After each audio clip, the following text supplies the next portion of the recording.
നാടെങ്ങും ഓണം ആഘോഷിക്കുമ്പോൾ വടക്കാഞ്ചേരി വിരുപ്പാക്ക തൃശൂർ സഹകരണ സ്പിന്നിംഗ് മിൽ തൊഴിലാളികൾക്ക് ഇത് കണ്ണീരോണമാണ്. മില്ല് അടച്ചുപൂട്ടിയിട്ട് 20 മാസങ്ങൾ പിന്നിടുകയാണ്. തൃശൂർ സ്പിന്നിംഗ് മിൽ തൊഴിലാളികൾക്ക് ഇത് പട്ടിണി ഓണമാണ്. 20 മാസങ്ങൾക്ക് മുൻപാണ് തൊഴിലാളികളെ ദുരിതത്തിലേക്ക് തള്ളിവിട്ട് മിൽ പൂട്ടിയത്. 35 വർഷത്തോളം പണിയെടുത്ത തൊഴിലാളികൾക്ക് സ്വന്തം അക്കൗണ്ടിലെ പ്രൊവിഡന്റ് ഫണ്ടിൽ നിന്ന് ലോൺ എടുക്കാനോ ഓൺലൈൻ വഴി അപേക്ഷ നൽകാനോ പറ്റാത്ത സാഹചര്യമാണ്.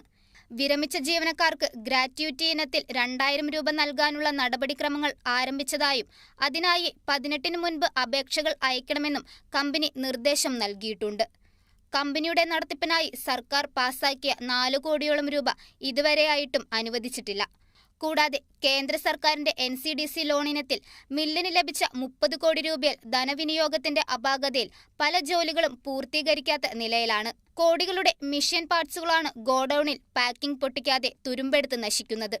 ഇതിലെ അഴിമതി പുറത്തു കൊണ്ടുവരണമെന്ന യൂണിയനുകളുടെ ആവശ്യവും ശക്തമാണ്.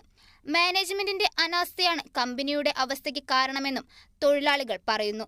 കമ്പനി എത്രയും വേഗം തുറന്നു പ്രവർത്തിക്കണമെന്നാണ് തൊഴിലാളികളുടെ ആവശ്യം. Kerala vision news, Thrissur.